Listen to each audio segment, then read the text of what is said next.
Well, it's another Thursday, and it calls for another debriefing of my Wednesday trip to and from Roaring Spring.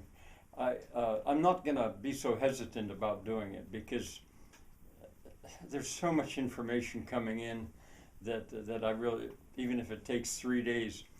Anyway, there'll be three episodes as I understand it, and I'm going to call them Tim, Audrey, no, in chronological order, Mervin, Audrey, and Tim. This is Mervin. All right, on my way to Roaring Spring, of course, I picked up 3 gallons of raw milk and headed on.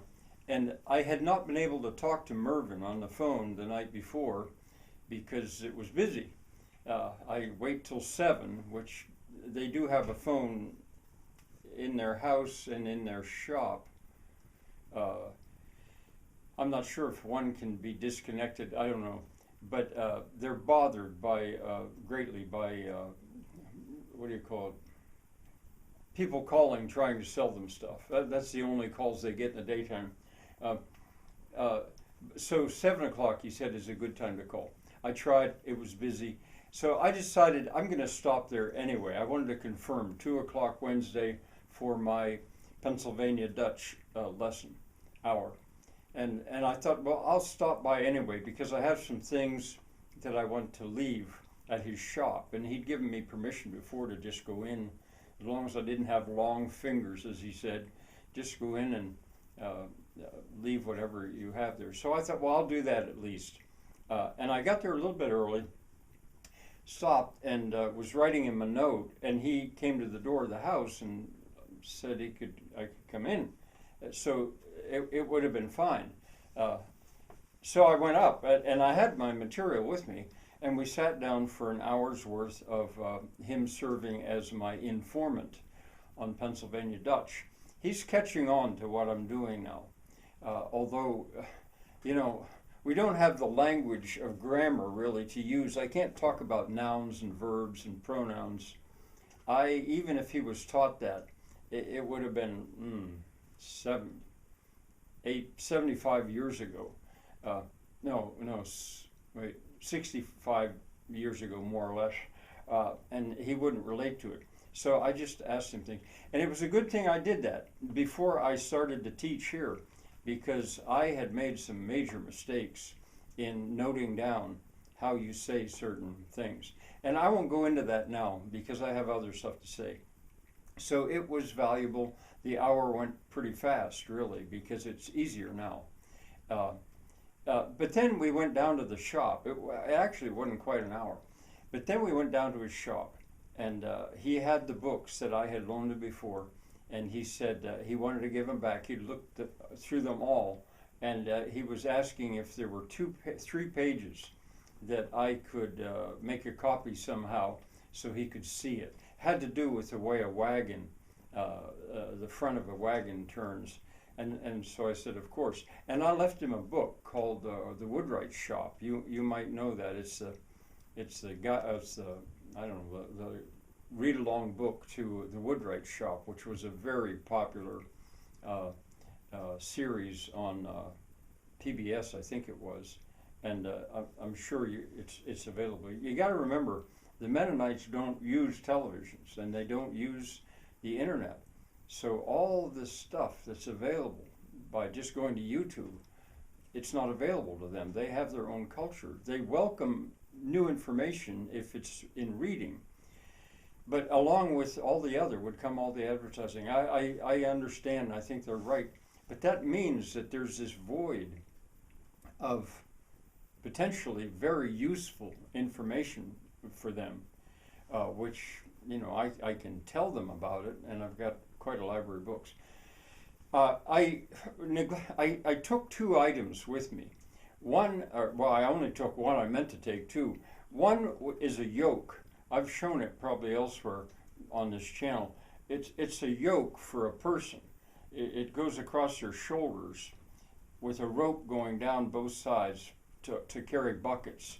So you can carry 2 buckets without using your hands and arms.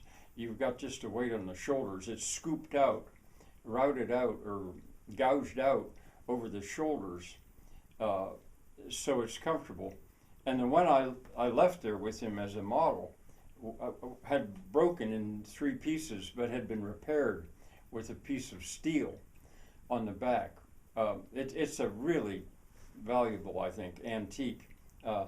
And he said, boy, so and so in Lancaster, that museum, he would really like this.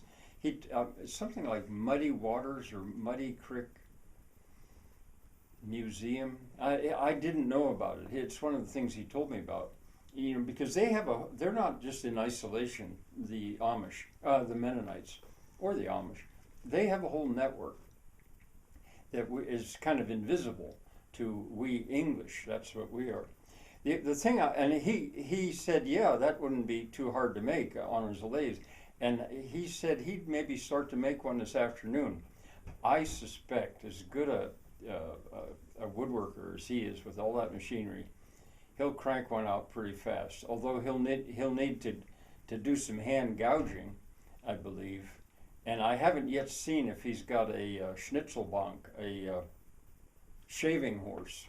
I haven't seen one of them yet. That would be very handy to scoop that out. We'll talk about that later.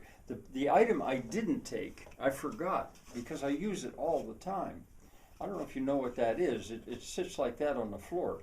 You put your boot in there and it catches the heel and pulls your boot off. You don't have to sit down and bend over. It'll pull your boot off. Heel first. You put one foot on this to hold it down and the other to take the boot off. And then you put the other take the boot off. It's just 2 pieces of wood. It's just 2 pieces of wood, and I think they're glued, but I know there's 3 nails in them. And he's making birdhouses and an amazing contraption for a marble to roll down through. And window frames or frames for documents and stuff. Beautiful, beautiful craftsmanship. But there's a store right near there, and I told him, I think, now see, it has to be shaped. I think these would sell, but I forgot to take it. I just described it to him, and he didn't know what I was talking about. And he could crank these out so fast, and they are so useful in the modern world to us English. But I forgot that. So we're becoming friends, Mervin and I. Oh, and I also took one of my sheet metal buckets for the water wheels. I should have had it out here to remind you what it was. Made out of aluminum, very thin gauge aluminum. And I wanted to show him that, to ask him if he knew of anybody in his community that did sheet metal work. He looked at it and I explained it was a bucket for a water wheel. And he said, it's kind of flimsy, isn't it? And of course it is. It didn't have the sides on it. It didn't have the wooden strips underneath it. And it's made with a 2 lighter gauge aluminum. I knew all that, but I just told him, hey, it's just an experiment until I get it down. The first ones I made out of cardboard to give him an idea that it was just an impression. Well, it turned out that he has 2 sons that work in sheet metal. He called them tinsmiths. He used that word first, or I think he did. Most people would say sheet metal worker now. And they both live in the Cove. One, I think, lives right there on his original farm, which is just down the hill from him. And the other one lives in a part of the Cove called Piney Creek, which is a valley that I haven't been in yet. So 2 of them. So that was very profitable. I don't know, productive. That was very productive, that visit with Mervin. But then I headed on and headed into Roaring Spring itself. Bye for now.